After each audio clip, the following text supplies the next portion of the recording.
Hello friends, स्वागत है आप सभी का आपके अपने यूट्यूब चैनल घेर अकेडमी में। दोस्तों, आज के इस वीडियो में हम लोग देखने वाले हैं जनरल साइंस के टॉप 50 ऐसे प्रश्नों के बारे में जो आपके आने वाले सभी परीक्षाओं के लिए काफ़ी हेल्पफुल होंगे। तो दोस्तों, आप लोग इस वीडियो को शुरू से लेकर अंत तक जरूर देखिएगा। तो चलिए दोस्तों, शुरू करते हैं। प्रश्न नंबर पहला में लिखा गया है, इलेक्ट्रॉन के आवेश की खोज किसने की थी। आप लोग को बताना है इलेक्ट्रॉन के आवेश की खोज किसने किए थे। इलेक्ट्रॉन के आवेश की खोज रॉबर्ट मिलिकन ने किए थे। यानी कि प्रश्न नंबर पहला का right answer option number D होगा। दोस्तों, अगर आप लोग किसी भी प्रश्न का राइट आंसर जानते होंगे तो कमेंट बॉक्स में बताइएगा। अगला प्रश्न देखिए, यदि माइटोकॉन्ड्रिया काम करना बंद कर दे तो कोशिका में कौन सा कार्य नहीं होगा। आप लोग को बताना है दोस्तों, यदि माइटोकॉन्ड्रिया काम करना बंद कर दे तो कोशिका में कौन सा कार्य नहीं होगा।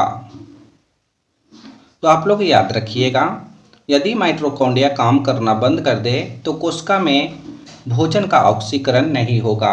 यानी कि प्रश्न नंबर 2 का right answer option number B होगा। अगला प्रश्न देखिए, प्रश्न नंबर 3 में लिखा गया है, कोशिका का ऊर्जा ग्रह किसको कहा जाता है। आप लोग को बताना है कोशिका का पावर हाउस किसे कहा जाता है। कोशिका का ऊर्जा ग्रह या पावर हाउस माइटोकॉन्ड्रिया को कहा जाता है। यानी कि प्रश्न नंबर 3 का right answer option number C होगा। अगला प्रश्न में लिखा गया है, कोशिका में प्रोटीन संश्लेषण कहाँ होता है। आप लोग को बताना है कोशिका में प्रोटीन का संश्लेषण कहाँ पर होता है। कोशिका में प्रोटीन का संश्लेषण राइबोसोम में होता है। प्रश्न नंबर 4 का right answer option number B होगा। दोस्तों, वीडियो पसंद आए तो एक लाइक जरूर कीजिएगा। अगला प्रश्न देखिए, पादप कोशिकाओं का सबसे बाहरी आवरण क्या कहलाती है। आप लोग को बताना है पादप कोशिकाओं का सबसे बाहरी आवरण क्या कहलाती है। पादप कोशिकाओं का सबसे बाहरी आवरण कोशिका भित्ति कहलाती है। प्रश्न नंबर 5 का right answer option number B होगा। जीव विज्ञान शब्द का प्रयोग सबसे पहले किसने किया था। काफी इंपॉर्टेंट प्रश्न है, आप लोग ध्यान दीजिए। जीव विज्ञान शब्द का प्रयोग सबसे पहले किसने किया था। जीव विज्ञान शब्द का प्रयोग सबसे पहले लेमार्क तथा ट्रेविरेनस ने किए थे। और कब किए थे तो आप लोग याद रखिएगा, 1802 ईस्वी में। यानी कि प्रश्न नंबर 6 का right answer option number D होगा। जीव विज्ञान का जनक किसे कहा जाता है। काफी बार एग्जाम में पूछा गया प्रश्न है, आप लोग ध्यान दीजिए। जीव विज्ञान का जनक किसे कहा जाता है तो आप लोग याद रखिएगा, अरस्तु जी को। जीव विज्ञान का जनक अरस्तु को कहा जाता है। प्रश्न नंबर 7 का right answer option number A होगा। वनस्पति शास्त्र का जनक किसे कहा जाता है। वनस्पति शास्त्र का जनक किसे कहा जाता है, इसका राइट आंसर क्या होगा।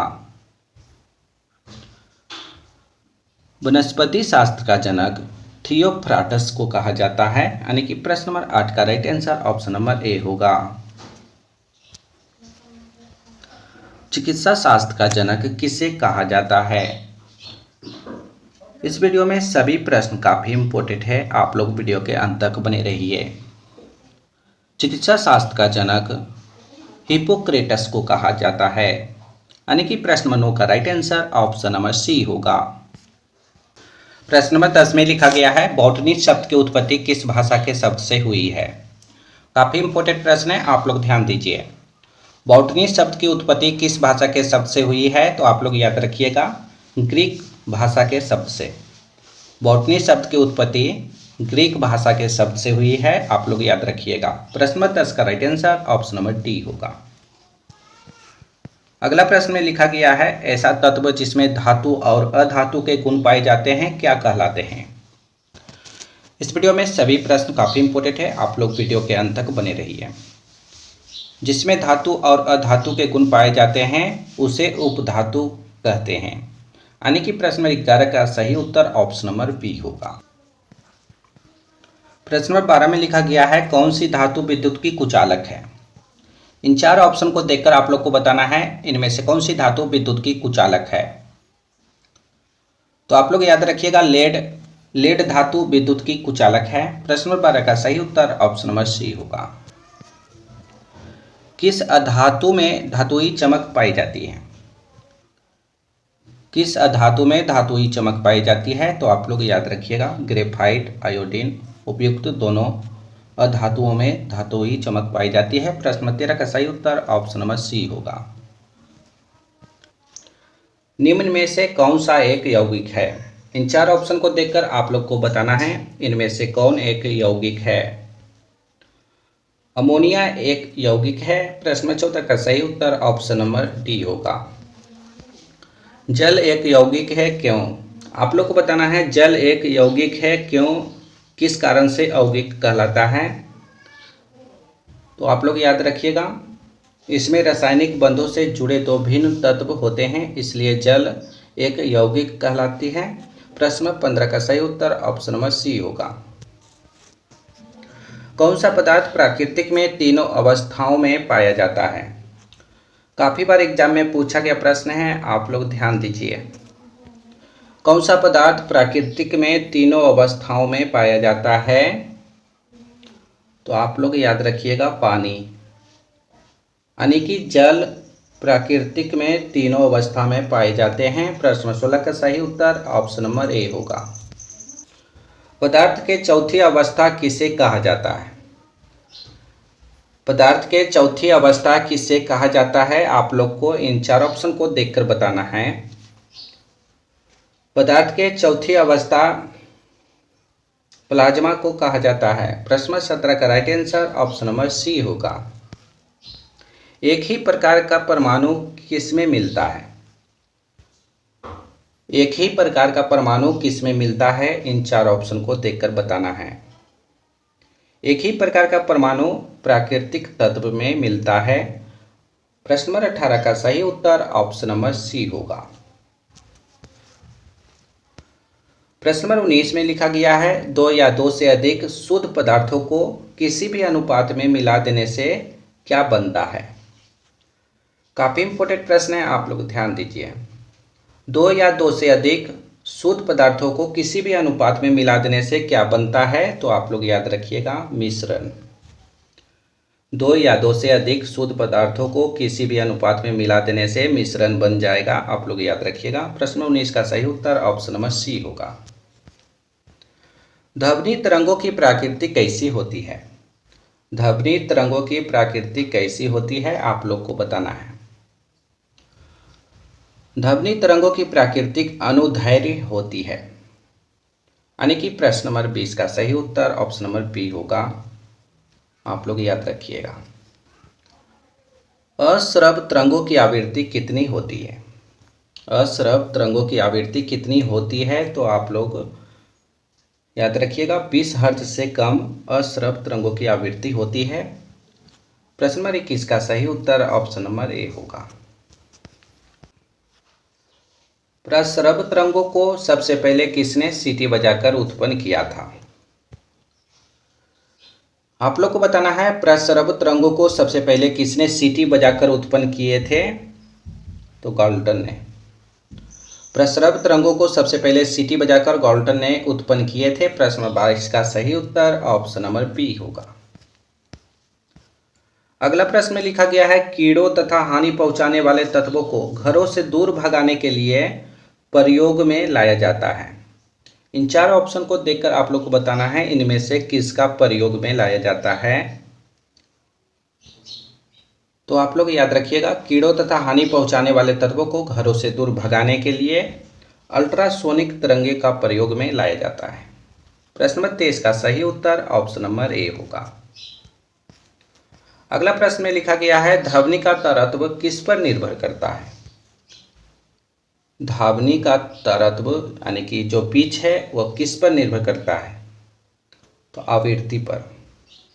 ध्वनि का तरत्व आवृत्ति पर निर्भर करता है। प्रश्न नंबर 24 का सही उत्तर ऑप्शन नंबर ए होगा। ध्वनि तरंगों किसके कारण प्रतिध्वनि उत्पन्न करते हैं। ध्वनि तरंगे किसके कारण प्रतिध्वनि उत्पन्न करता है? तो प्रवर्तन के कारण।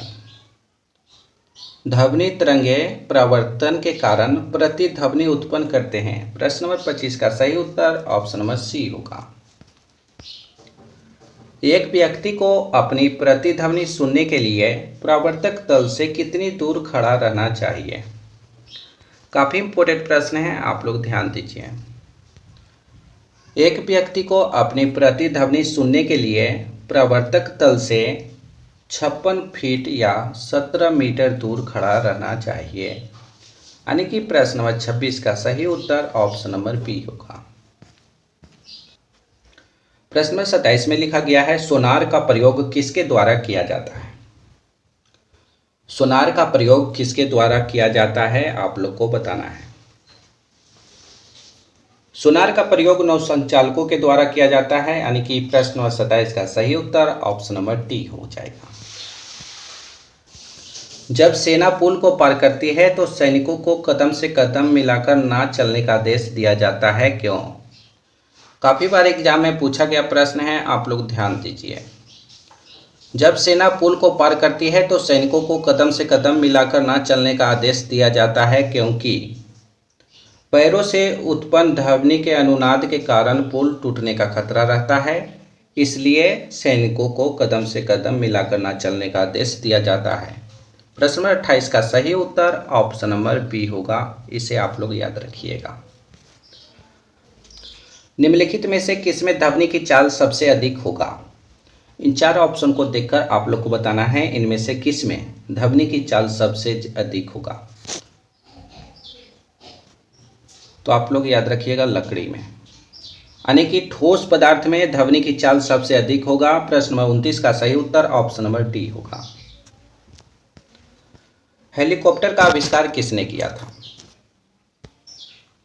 हेलीकॉप्टर का आविष्कार 1939 ईस्वी में हुआ था। और किसने किया था?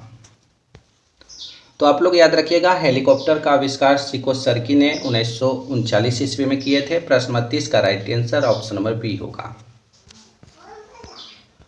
प्रश्न नंबर 31 में लिखा गया है, आप लोग ध्यान दीजिए, रडार के आविष्कार किसने किया था? इस वीडियो में सभी प्रश्न काफ़ी इंपॉर्टेंट है, आप लोग वीडियो के अंत तक बने रहिए। रडार के आविष्कार टेलर एवं यंग ने किए थे। और कब किए थे? तो आप लोग याद रखिएगा 1930 ईस्वी में। 1930 ईस्वी में रडार का आविष्कार टेलर एवं यंग ने किए हैं। प्रश्न नंबर 31 का सही उत्तर ऑप्शन नंबर डी होगा। अगला प्रश्न देखिए, एक्सरे का आविष्कार किसने किया था? एक्सरे का आविष्कार किसने किया था? रोंटगन ने। एक्सरे का आविष्कार रोंटगन ने किए हैं। प्रश्न नंबर 32 का सही उत्तर ऑप्शन नंबर बी होगा। प्रश्न नंबर 33 में लिखा गया है, न्यूट्रॉन की खोज किसने की थी? काफी इंपॉर्टेंट प्रश्न है, आप लोग ध्यान दीजिए। न्यूट्रॉन की खोज चैडविक ने किए थे। प्रश्न नंबर 33 का सही उत्तर ऑप्शन नंबर सी होगा। इसे भी आप लोग याद रखिएगा। पॉजिट्रॉन की खोज किसने की थी? पॉजिट्रॉन की खोज किसने किए थे, आप लोग को बताना है।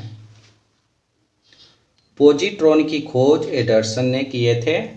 प्रश्न नंबर 34 का सही उत्तर ऑप्शन डी होगा। इन सभी को आप लोग याद रखिए।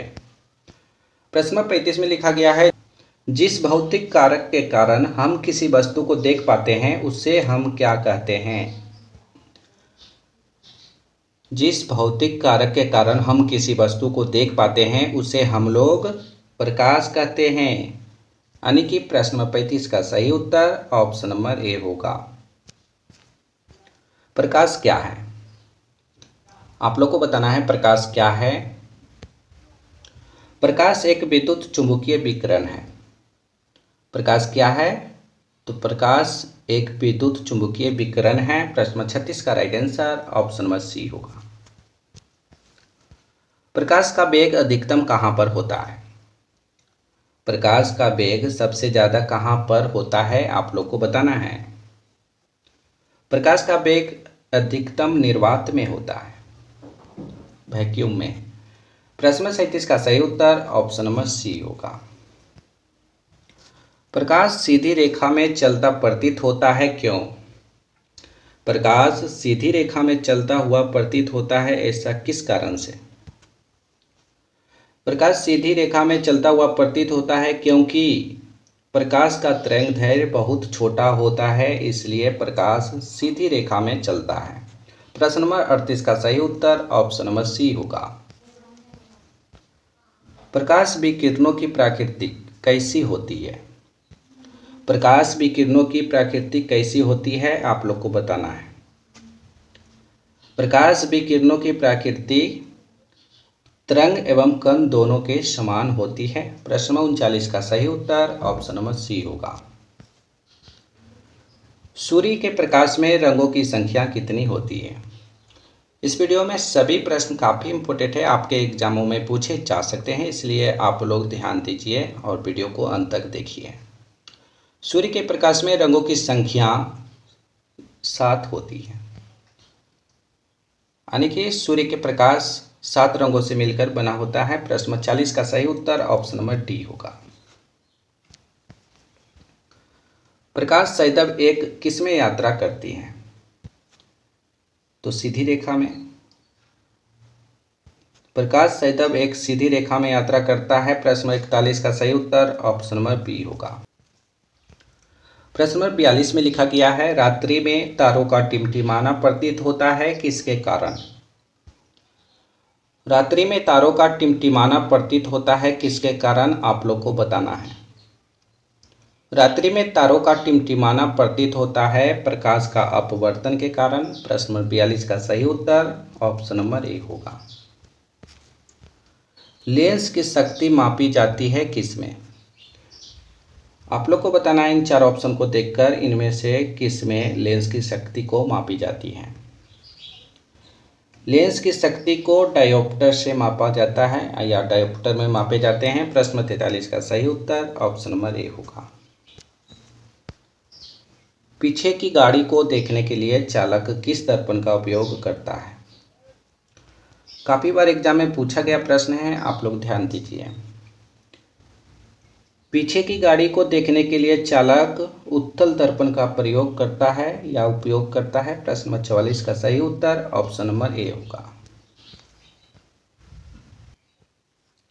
प्रकाश के वर्ण विक्षेपण की खोज किसने की थी?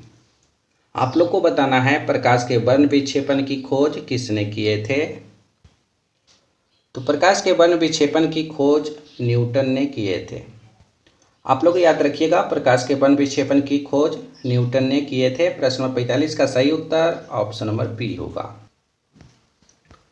प्रश्न नंबर 46 में लिखा गया है, खतरे के संकेतों के लिए लाल प्रकाश का प्रयोग किया जाता है, क्यों? खतरे के संकेतों के लिए लाल प्रकाश का प्रयोग किया जाता है क्योंकि लाल रंग का प्रकीर्णन सबसे कम होता है, इसलिए खतरे के संकेतों के लिए लाल प्रकाश का प्रयोग किया जाता है। प्रश्न नंबर 46 का सही उत्तर ऑप्शन नंबर ए हो जाएगा। इन सभी को आप लोग याद रखिएगा। आकाश नीला दिखाई पड़ता है, क्यों? किस कारण से आकाश नीला दिखाई पड़ता है आप लोग को बताना है। आकाश नीला दिखाई पड़ता है क्योंकि नीले प्रकाश का प्रकीर्णन सबसे अधिक होता है, इसलिए। प्रश्न नंबर 47 का सही उत्तर ऑप्शन नंबर ए होगा। अगला प्रश्न देखिए, अवतल लेंस प्रयोग किया जाता है किसमें? काफ़ी बार एग्जाम में पूछा गया प्रश्न है, आप लोग ध्यान दीजिए। अवतल लेंस प्रयोग किया जाता है किसमें? अवतल लेंस प्रयोग किया जाता है निकट दृष्टि दोष में, यानी कि दूर की वस्तु नज़र नहीं आता है, इसलिए उसमें अवतल लेंस का प्रयोग किया जाता है। प्रश्न नंबर 48 का सही उत्तर ऑप्शन नंबर ए होगा। निम्न में से किसका प्रयोग दूरदृष्टि को सही करने के लिए किया जाता है? दूरदृष्टि दोष बोले तो नज़दीकी वस्तु से स्पष्ट दिखाई नहीं देता है, तो उसमें हम लोग उत्तल लेंस का प्रयोग करते हैं। प्रश्न नंबर 49 का सही उत्तर ऑप्शन नंबर ए होगा। श्वेत प्रकाश का अपने सभी रंगों में विभाजित होने की क्रिया को क्या कहते हैं? काफ़ी इम्पोर्टेंट प्रश्न है दोस्तों, आप लोग ध्यान दीजिए। श्वेत प्रकाश का अपने सभी रंगों में विभाजित होने की क्रिया को वर्ण विक्षेपण कहते हैं। यानी कि प्रश्न नंबर 50 का सही उत्तर ऑप्शन नंबर ए हो जाएगा। इस वीडियो का अंतिम प्रश्न है, आप लोग ध्यान दीजिए। प्राथमिक इंद्रधनुष में सबसे ऊपर कौन सा रंग होता है? आप सभी को बताना है प्राथमिक इंद्रधनुष में सबसे ऊपर कौन सा रंग होता है। तो लाल रंग होता है। आप लोग याद रखिएगा प्राथमिक इंद्रधनुष में सबसे ऊपर लाल रंग होता है, यानी कि प्रश्न नंबर 51 का सही उत्तर ऑप्शन नंबर ए होगा। दोस्तों इस वीडियो में सभी प्रश्न काफ़ी इम्पोर्टेंट था आपके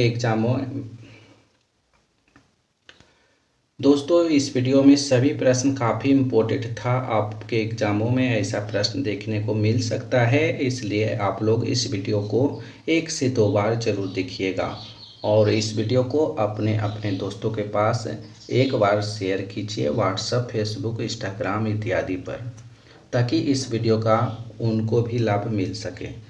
तो दोस्तों अभी तक हमारे चैनल को सब्सक्राइब नहीं किए हैं तो चैनल को सब्सक्राइब कीजिए और घंटी कॉल पर फिट कीजिएगा, ताकि आने वाले सभी नए वीडियो का नोटिफिकेशन आपको मिलता रहे।